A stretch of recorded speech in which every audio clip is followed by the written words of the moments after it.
versions is this: C.S. Lewis, Romantic Rationalist, How Lewis's Paths to Christ Shaped His Life and Ministry. So I felt like in this first plenary I should give an account for the title of the conference. And so I'm going to tackle those two phrases plus two others that grow out of those two.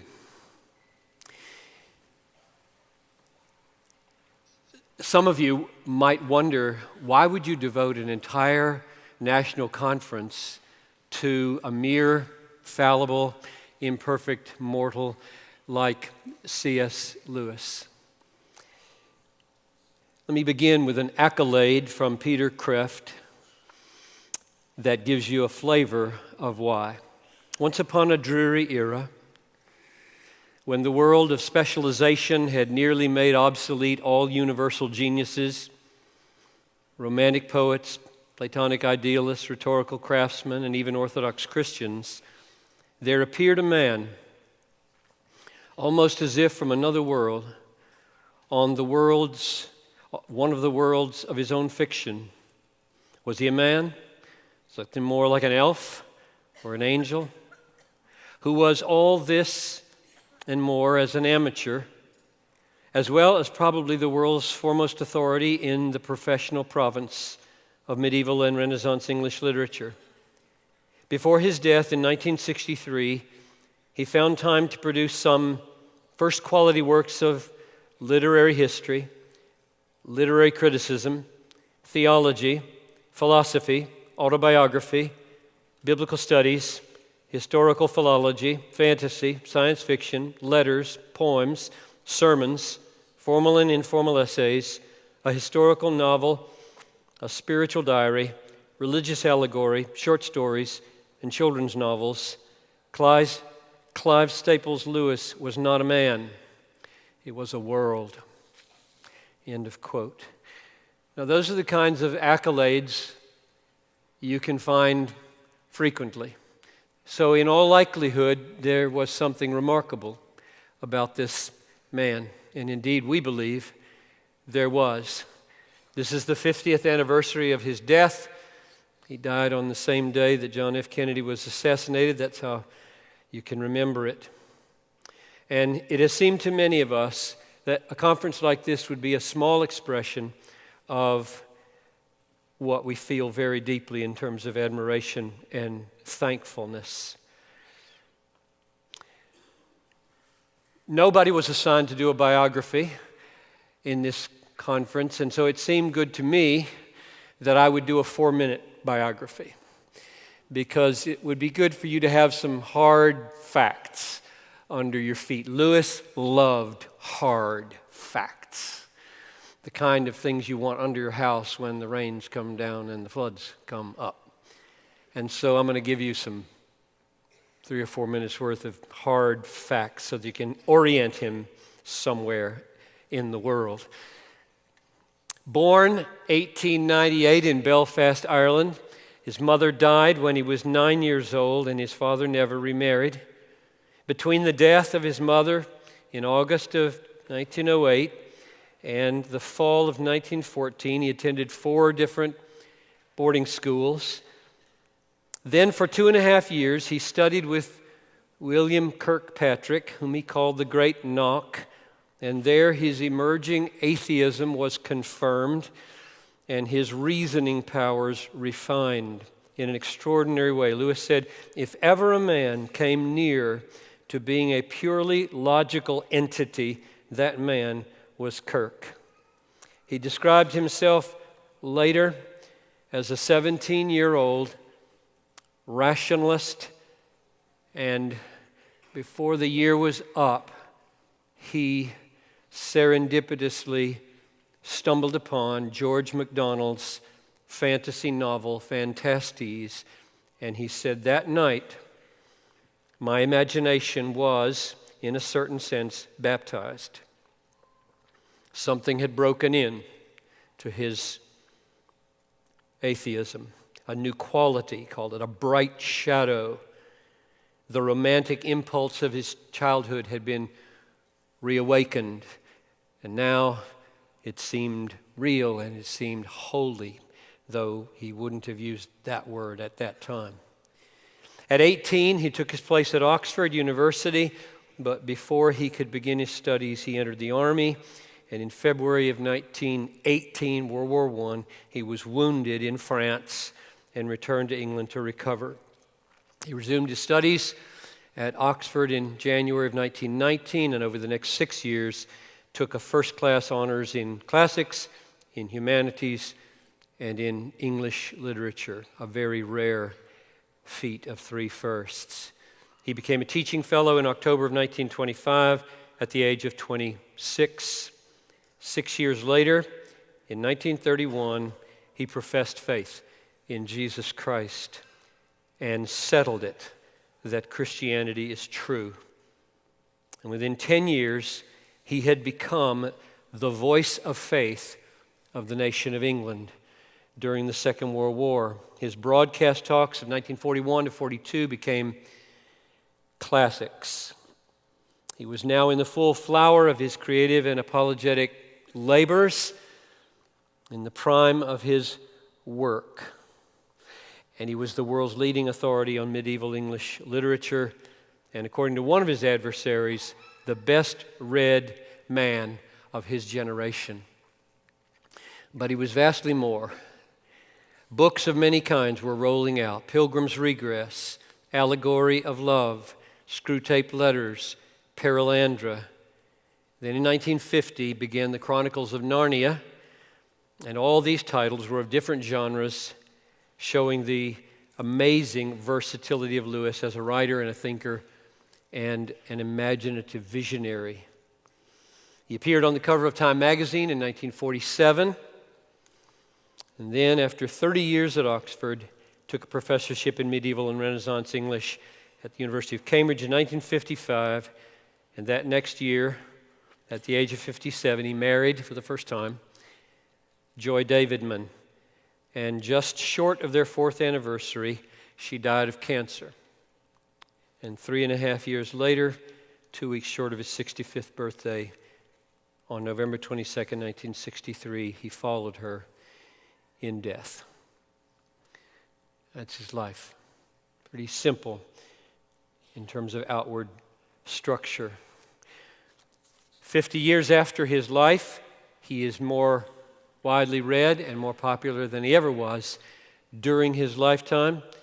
The Narnia books alone have sold over 100 million copies and have been translated into 40 different languages. One of the reasons for his appeal, I think, and I'm going to argue this, is that Lewis is a romantic rationalist to an exceptionally high and healthy degree. And there is a romantic rationalist in every human being, though suppressed and distorted. And Lewis had a way of touching it in all of us.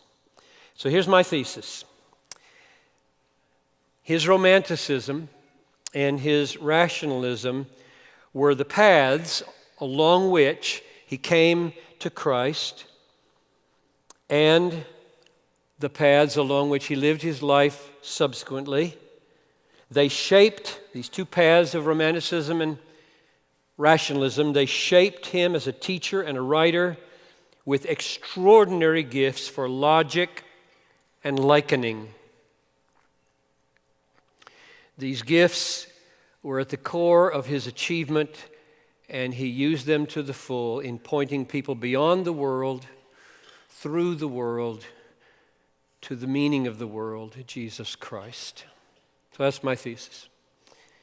If you want an outline that you can hang things on with 4 words, there'll be romantic, rationalist, likener, and evangelist. That's where we're going. So we'll start with romantic. August 1932,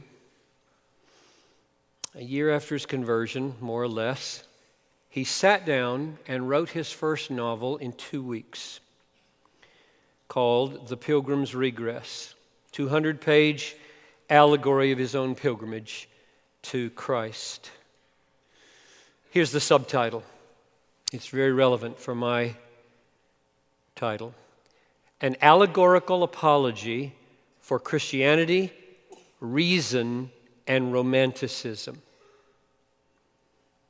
So he's defending being a romantic, he's defending being a rationalist, and he's defending being a Christian in that book and how he came there. 10 years later, he wrote a preface for that first novel. And he apologized in the preface for being obscure and being antagonistic. And the preface is key to understanding, I think, what makes him tick. He said, the cause for the obscurity was the unintentionally private meaning I then gave to the word romanticism, which is, he said, the experience central to this book. So I'm going to read now what he means by romanticism. So I don't care what anybody else means. I want to talk about what he meant by identifying himself as a romantic or defending romanticism as a path of life. Here's what he wrote. What I meant by romanticism, and what I would still be taken to mean on the title page of this book, was a particular recurrent experience which dominated my childhood and adolescence, in which I hastily called romantic, because inanimate nature and marvelous literature were among the things that evoked it. He's talking about an experience that he had as a child and as an adolescent that was awakened most often in those days by great stories. And when we examine his description, which I'm going to read to you, when we examine his description of the experience that he calls romanticism, we find that it is identical with what he called 10 years later in his autobiography, joy. So let me read you this, because it is absolutely essential for grasping who he was as I understand him. Here's what he wrote in that preface. The experience of romanticism is one of intense longing. It is distinguished from other longings by two things.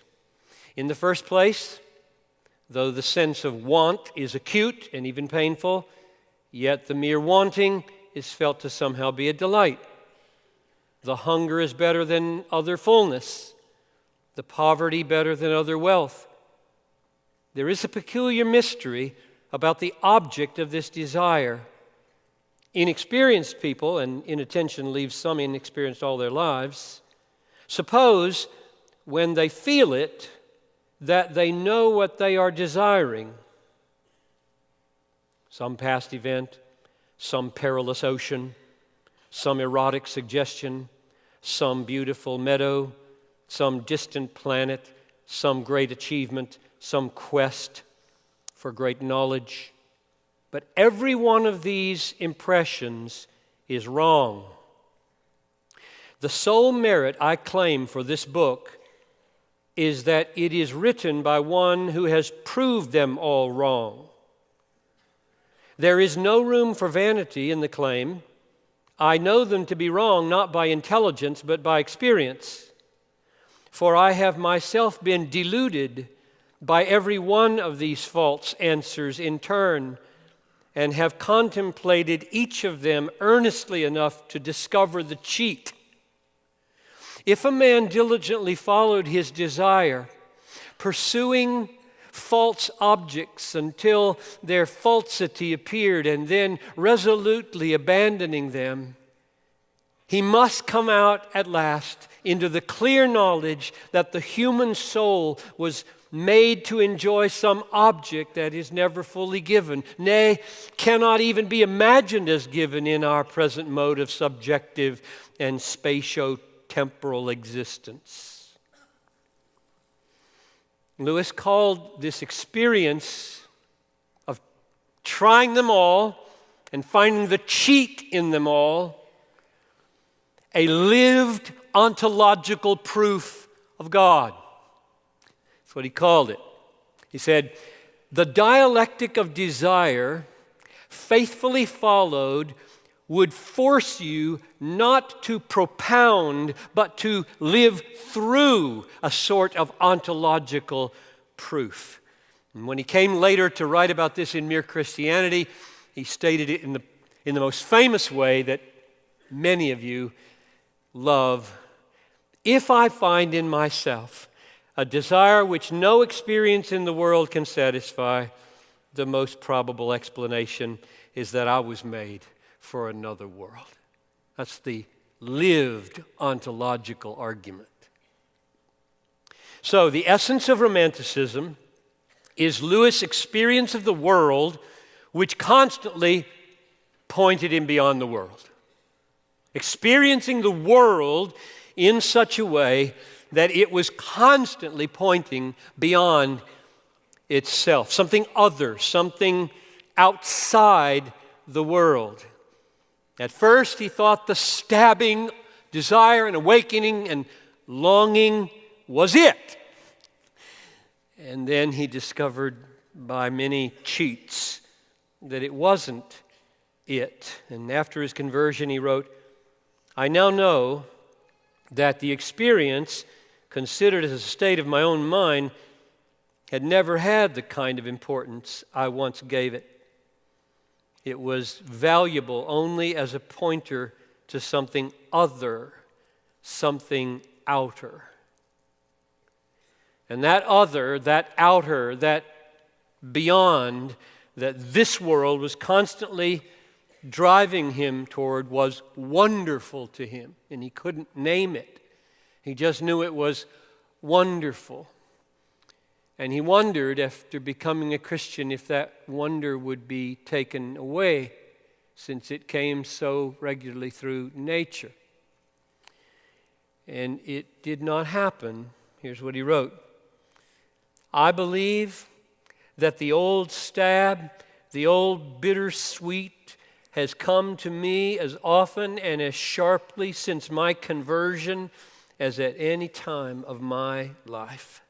Alan Jacobs said, nothing is closer to the core of his being than this experience. Clyde Kilby said, in one way or another, it hovers over nearly every book he wrote. And Lewis himself said, in a sense, the central story of my life is about nothing else. And when you read his repeated descriptions of this experience, Romanticism or joy, in Surprised by Joy, Pilgrim's Regress, Problem of Pain, The Weight of Glory, you realize Lewis doesn't see this as a quirk of his personality. He sees it as humanness. All of us are romantics in this sense. So Devin Brown says, Lewis's use of the inclusive you in these passages makes it all clear that Lewis believes this is a longing we all have felt. You might say this is the central story of everyone's life. For example, talking about the way he speaks of it universally, here's an excerpt from The Problem of Pain. There have been times when I think we do not desire heaven, but more often I find myself wondering whether in our heart of hearts we have ever desired anything else. Tantalizing glimpses, promises never quite fulfilled, echoes that died away just as they caught your ear. But if there ever came an echo that did not die away, but swelled into the sound itself, you would know it. Beyond all possibility of doubt, you would say, here at last is the thing I was made for.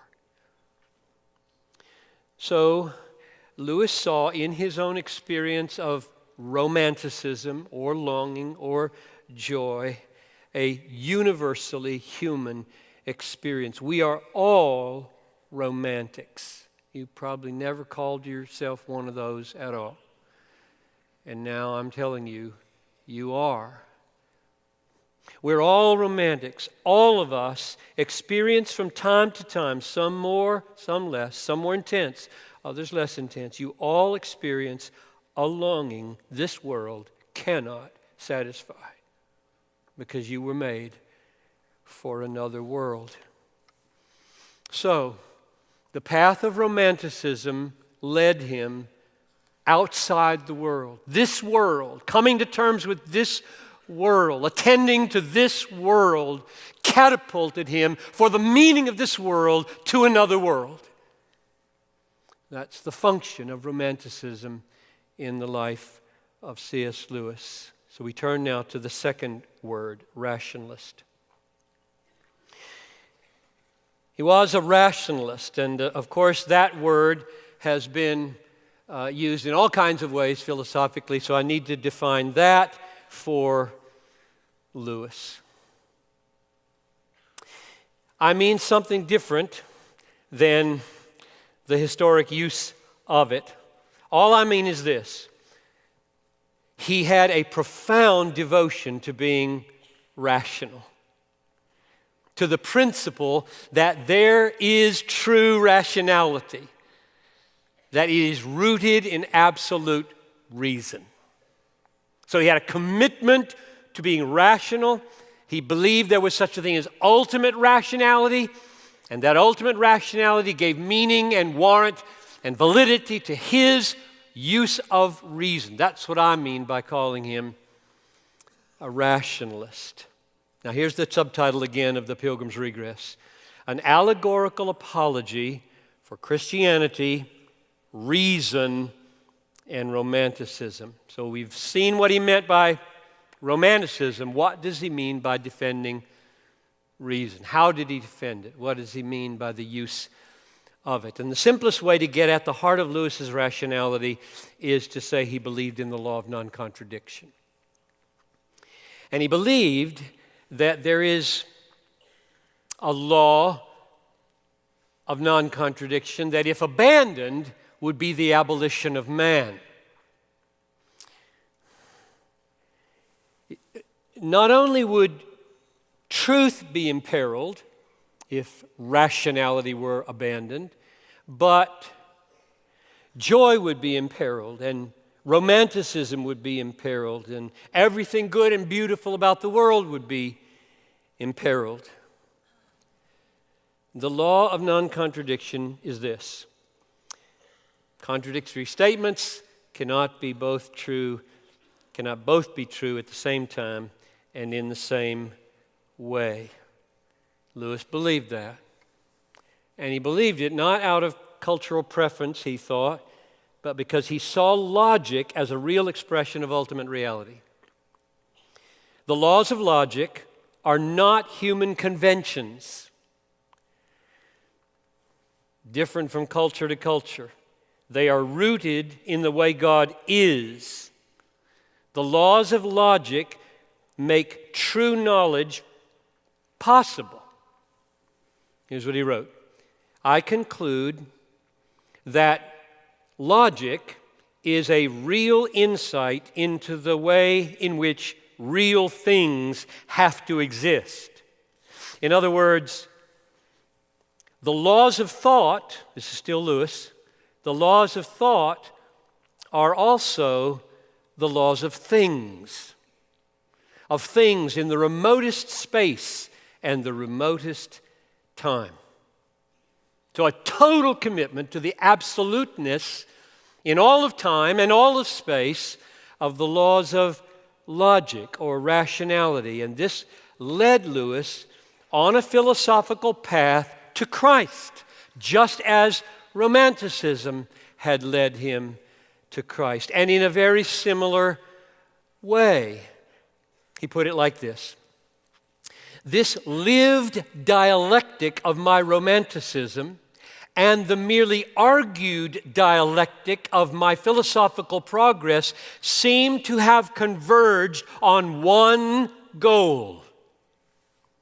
end quote. And he meant the reality of theism and Christianity and Christ as the Savior of the world. On the romantic path, Lewis was led again and again to look through nature, beyond nature, for an ultimate reality, finally to God in Christ. Because his desires that came again and again could not be satisfied in this world, and therefore this romantic impulse was pointing him again and again beyond the natural world to the meaning of the natural world outside the natural world. That's the path of Romanticism. Then he looked at the philosophical, scientific cosmology or worldview emerging in the modern world and found it to be self-contradictory with a similar effect of his Romanticism. Here's the quote. If I swallow the scientific worldview as a whole that excludes a rational personal God, then not only can I not fit in Christianity, I cannot even fit in science. If minds are wholly dependent on brains, and brains on biochemistry, and biochemistry in the long run on the meaningless flux of atoms, I cannot understand how the thought of those minds should have any more significance than the sound of the wind in the trees. And this is, to me, the final test. In other words, modern people construct a worldview that treats their thoughts as equivalent to wind in the trees, and then they call these thoughts true or valid. And Lewis said, that's a contradiction. Atheistic man uses his mind to create a worldview that nullifies the use of his mind. This is core to his progress to Christ. He saw this. The worldview around him that all of his secular peers were flocking to, he saw it undoes everything beautiful, good, true, worthwhile in life. Here's another quote. The rebellion, this is from Abolition of Man.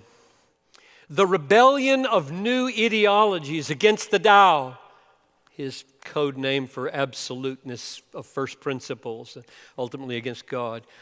The rebellion of new ideologies against, let's call it the absolute, is a rebellion of the branches against a tree.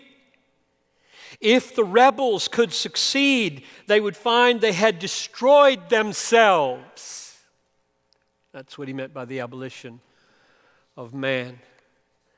Lewis compares atheistic worldview with dreaming and Christian theology with being awake. When you are awake, you know what wakefulness is and you can explain it. And you know what dreaming is and you can explain dreams. But when you are in a dream, you can't explain what it is to be dreaming or what it is to be waking. There has to be an outside that brings meaning to reality. Here's the way he says it. Christian theology can fit in science, art, morality, and sub-Christian religions. They can all be explained and fit in the world by Christian theology. However, the scientific point of view cannot fit in any of these things, not even science itself. And then this famous sentence, I believe in Christianity as I believe in the sun, as I believe that the sun has risen, not only because I see it, but because I see everything else by it. He's awake. Here's how he described the closure. I'm arguing that he wanted validity in his reasoning so that he wouldn't be abolished. And he had to look outside the closed continuum of the scientific cosmology, just like in Romanticism, he had to look outside for the satisfaction of desires that couldn't be satisfied inside. And these two paths, so similar, brought him to Jesus. Here's the way he said it. On these grounds and others like them, one is driven to think that whatever else may be true, the popular scientific cosmology, at any rate, certainly is not. Something like philosophical idealism or theism must, at the very worst, be less untrue than that. And idealism turned out, when you looked at it seriously, to be a disguised theism. And once you accepted theism, you could not ignore the claims of Christ. And when you examined them, it appeared to be that you could not adopt a middle position. Either he was a lunatic or God, and he was not a lunatic. Quest over. So he came on these two paths. Lewis' Romanticism and his rationalism brought him to Christ. His lifelong, recurrent experiences of stabs of longing, stabs of joy, pointed him into and through the world and up out of the world for the meaning of the world by what is not the world. And his experience of reason and logic led him to see that truth and beauty and justice and science and knowledge have no validity at all if there is no transcendent God in whom they are all rooted. It is simply wind in the trees. Therefore, Lewis came to Christ as his Lord and God along the path of romanticism or inconsolable longing, and on the path of rationalism or logic. Both of these experiences demanded of him that he own the reality of something beyond the material world, something other, something more. Both paths finally converged on Jesus Christ as the Creator, Redeemer, supreme fulfillment of his longings, and the ground of all his reasonings. Both romanticism and rationalism, longing and logic, led him out of this world to find the meaning and validity of this world. This world could not satisfy his deepest desires, and this world could not give validity to his plainest logic. Desires found their lasting satisfaction, and truth claims found their legitimacy in God, not in this world. And this double experience of romanticism and rationalism leading to God gave Lewis, and now I'm shifting over to the term likener. So we've seen romantic and rationalist. Now I'm going to talk about likener. This double experience of romanticism and rationalism leading to God gave Lewis a key to the power of language to reveal the deeper meaning of the world. And the key is likening. And what I mean by that key is likening some aspect of reality to what it is not in order to reveal what it is. That's what he learned on these two paths.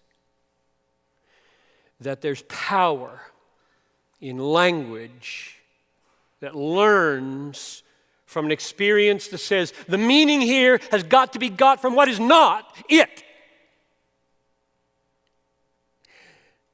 And as soon as he applied that to language, you got the C.S. Lewis we know.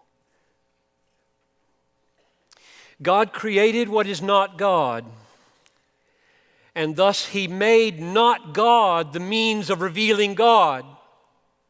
There is no other way except in the incarnation, which blends the not God and the God.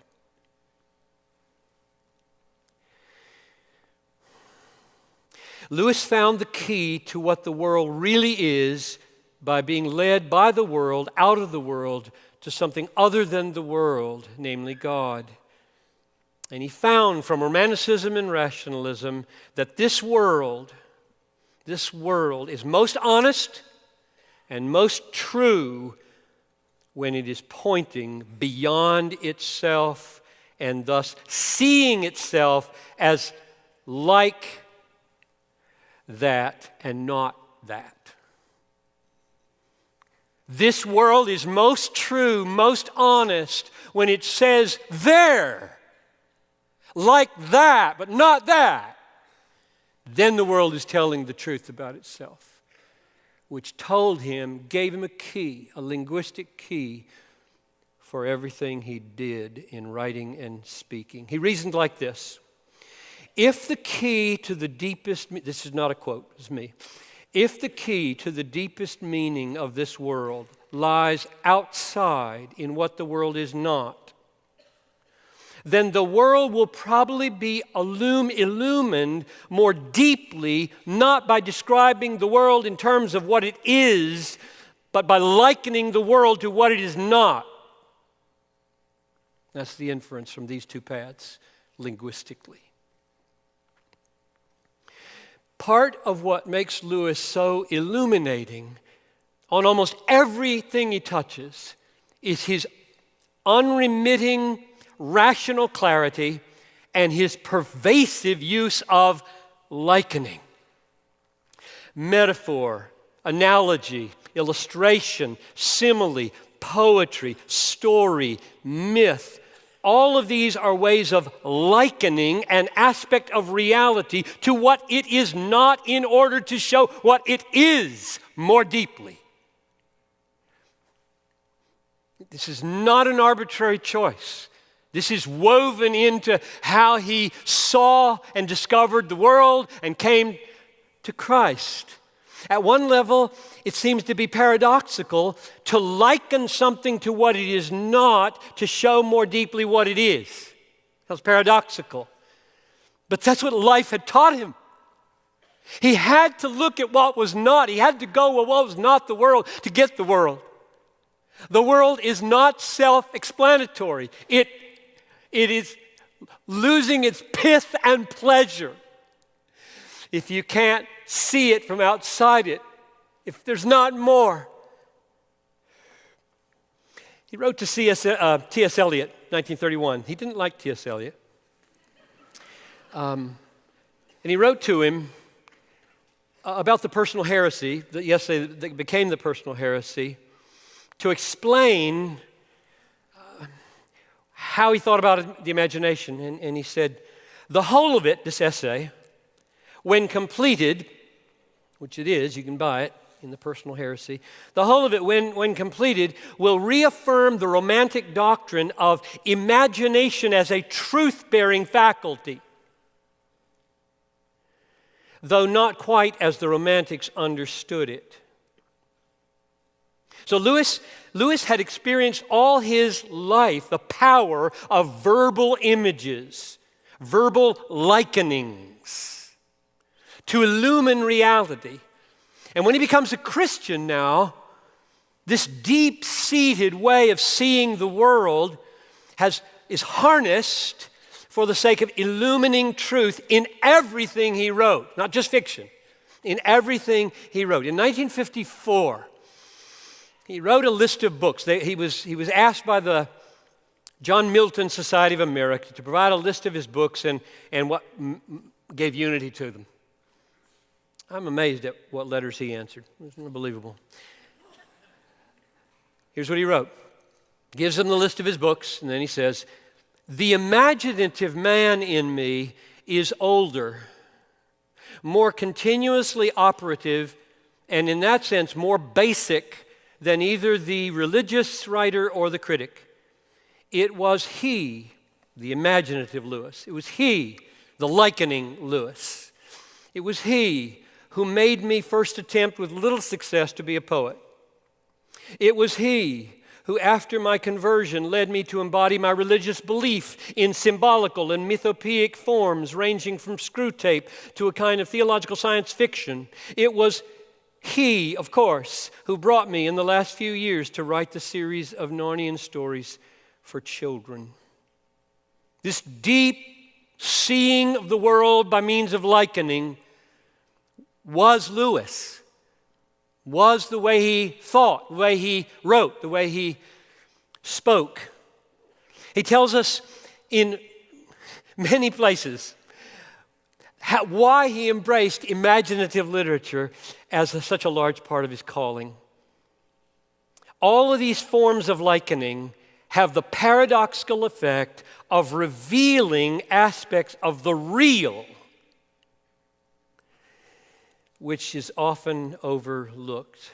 So in 1940, he wrote in a letter, mythologies are products of imagination in the sense that their content is imaginative. The more imaginative ones are nearer the mark in the sense that they communicate more reality to us. See, this is the paradox. You write about what is not in order to shed more reality on what is. Or Lewis calls Tolkien's Lord of the Rings a great romance. And then he comments in a letter, 1958, a great romance is like a flower whose smell reminds you of something you can't quite place. I've never met orcs or ents or elves, but the feel of it, the sense of a huge past, of lowering danger, of heroic tasks achieved by the most apparently unheroic people, of distance, vastness, strangeness, homeliness, all blended together, is so exactly what living feels like to me. In other words, had somebody written what Lewis is like, just prosaically describes Lewis, they wouldn't have gotten as far and as deep. In the preface to The Pilgrim's Regress, again, he comments, all good allegory exists not to hide, but to reveal. To make the inner world more palpable by giving it an imagined concrete embodiment. The paradox again. Describe something in terms of what is not in order to know what it is. There's a poem called Impenitence in which he defends talking animals. And he says, they are, quote, masks for man, cartoons, parodies by nature, formed to reveal us. And what could be more paradoxical than to say, would you please put a mask on so I can know who you are? That's what talking animals are. In other words, heroic myth, penetrating allegory, great romance, talking animals are masks formed to reveal. So again, the paradox of likening. Depicting some aspect of reality as what it is not in order to reveal more deeply what it is. However, at this point, I've got to make sure you don't infer something I'm not implying. I don't want to give the impression Lewis was a great likener only in his poetry and only in his fiction. I'm stressing he was a great likener everywhere. Everything he touched. Every talk he gave, every heavily rational essay that he wrote. Myths, allegories, romances, fairy tales are extended metaphors but thinking and writing metaphorically and imaginatively and analogically, illustratively, happens everywhere in Lewis's life and work. Lewis was a poet and a craftsman and an image maker in everything he wrote. Alistair McGrath, the almost newest biography, you got the newest, I think, in your bag, observed that what captivated the readers of Lewis, sermons and essays and apologetic works, not just his novels, was this, quote, his ability to write prose tinged with a poetic vision. It's carefully crafted phrases, lingering in the memory because they have captivated the imagination. The qualities we associate with good poetry, such as an appreciation of the sound of words and rich, suggestive analogies and images and vivid description and lyrical sense, are found in Lewis's prose everywhere. And I think that's exactly right. And it makes him not only refreshing, but illuminating. It is delightful to listen to a good likener, but there's more going on than clever, pleasure-producing turns of phrase. Here's the way Walter Hooper put this trait of Lewis. A sampling of all Lewis's works will reveal the same man in his poetry as in his clear and sparkling prose. His wonderful imagination is the guiding thread. It is continuously at work. And this is why I think his admirers find it so pleasant to be instructed by him on subjects they have hitherto cared little for. Everything he touched has a kind of magic about it. And that's true. It is really pleasant to read or to listen to a master likener. Images, analogies, creative illustrations, metaphors, surprising turns of phrase, they're all pleasant. A word fitly spoken is like apples of gold in a setting of silver. Solomon even uses images to celebrate images. But my point is not that. My point is not how pleasurable it is, and that's a good pleasure, but how illuminating it is, how revealing it is about reality. So Lewis's romanticism and his rationalism, his inconsolable longing on the one hand, and his validity-demanding logic on the other, pointed him outside the world to what the world is not, as the key to understanding what the world is. That's how he came to Christ on those two paths and found Jesus as his Lord and God and Redeemer. Taught him those paths, that discovery taught him the key to the power of language, which is likening, because it is implicit in the very nature of the way the universe exists as not God. And how, if universe is to be illumined for what it is, it must look to what it is not. And it can only be done by likening, because it is not God. Lewis' unrelenting commitment to likening, to using images and analogies and metaphor and surprising juxtapositions, even in his most logical demonstrations of truth,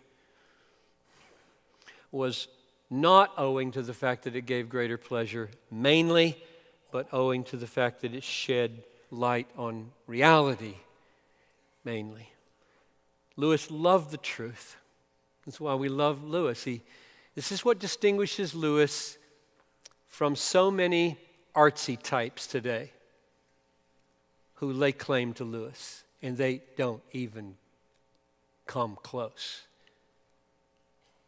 Because Lewis was ruthless in his allegiance to objective, propositional reality.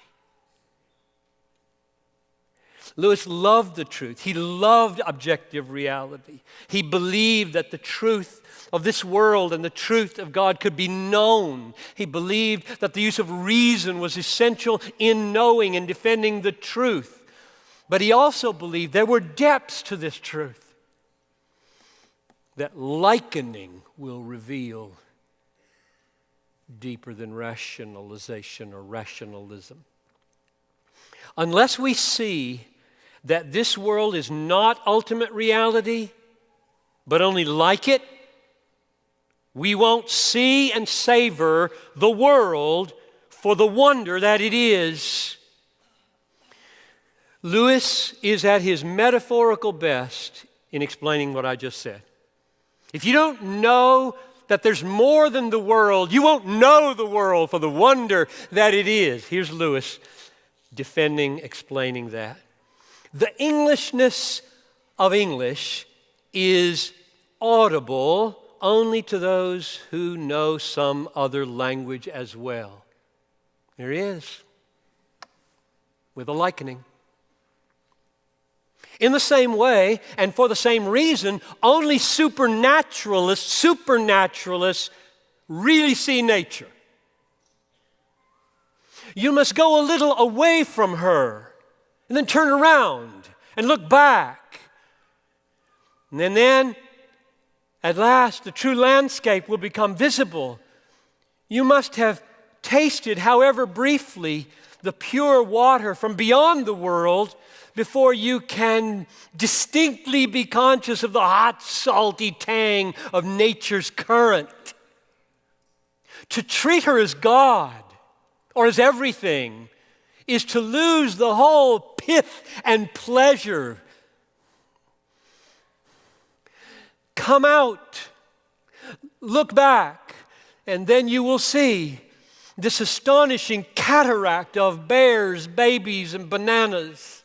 This immoderate deluge of atoms, orchids, oranges, cancers, canaries, fleas, gases, tornadoes, and toads. How could you have ever thought this was ultimate reality? How could you ever have thought that it was merely a stage set for a moral drama of men and women? She is herself.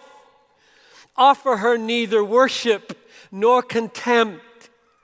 Meet her, get to know her. The theologians tell us that she, like ourselves, is to be redeemed. The vanity to which she was subjected was her disease, not her essence. She will be cured, but cured in character, not tamed, heaven forbid, nor sterilized. We shall still be able to recognize our old enemy, friend, playfellow, foster mother, so perfected as to be not less but more herself, and it will be a merry meeting. Only supernaturalists see nature for what it is. Only going to what is not nature makes nature what it is. And only language that works that way will go as deep as language can go. The only people who have a terrifying wonder, the pith and pleasure of the world, are those for whom the world is not everything. The world is a likening. The path of romanticism taught Lewis the world is a likening. The final satisfaction of our longing is not the world. The world is like that. It is not that. The path of rationality taught Lewis that the world is a likening. The final validation of our thinking is not in the world. And since this world is a likening, not the goal of our longing, not the ground of our logic, therefore it is revealed for what it is most foundly by likening.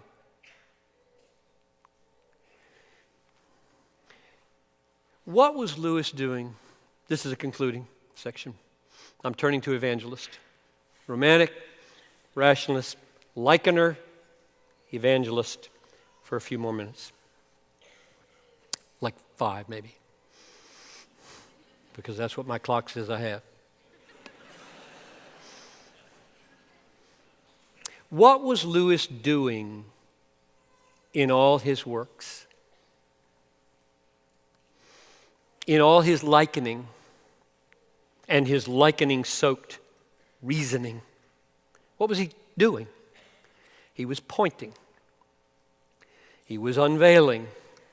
He was depicting the glory of God in the face of Jesus Christ. He was leading people to Jesus. He was leading them on the only 2 paths he'd ever lived on. It's what you're going to do.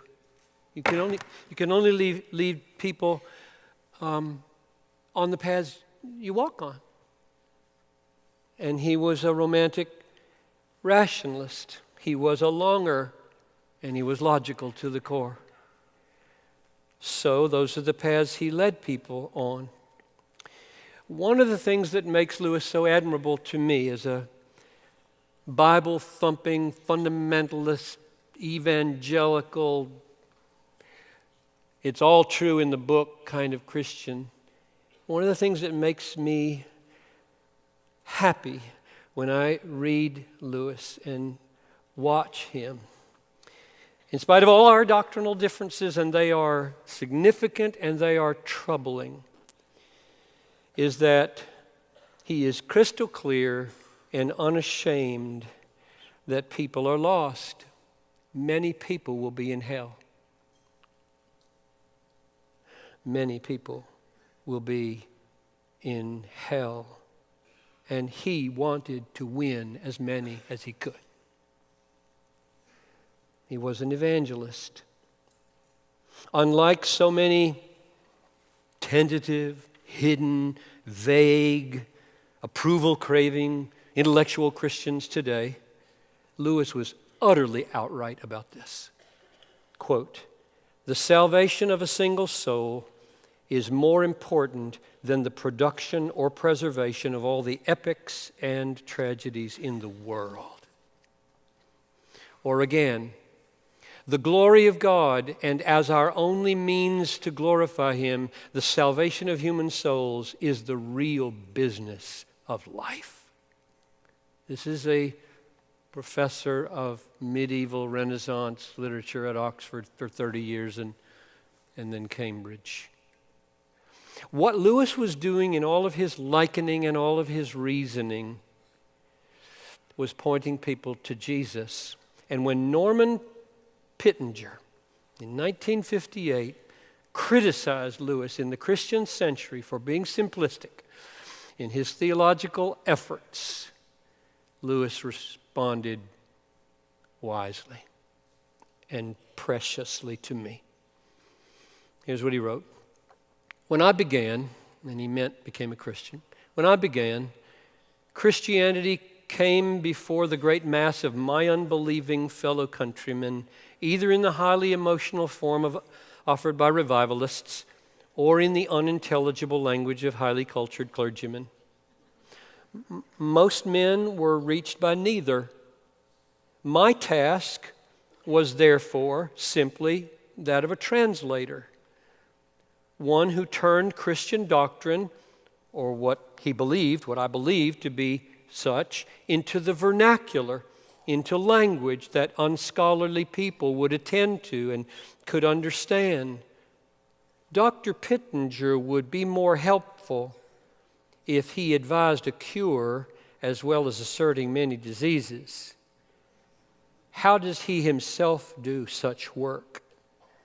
What methods and with what success does he employ when trying to convert the great mass of storekeepers and lawyers and realtors and morticians and policemen and artisans who surround him in his own city?"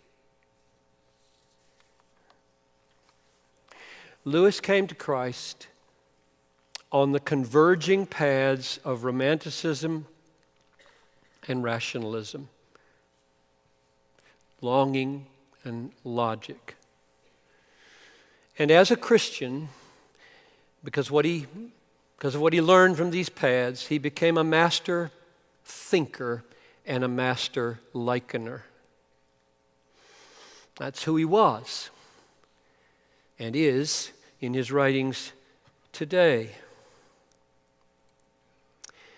And so this is how he did his evangelism. He wrote likenings, and they were ruthlessly clear and logically coherent.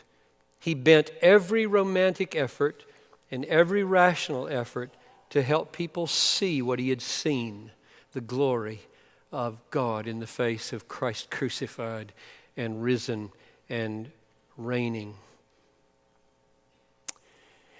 Christ had become the goal of his romantic ache, and Christ had become the ground of all his thinking.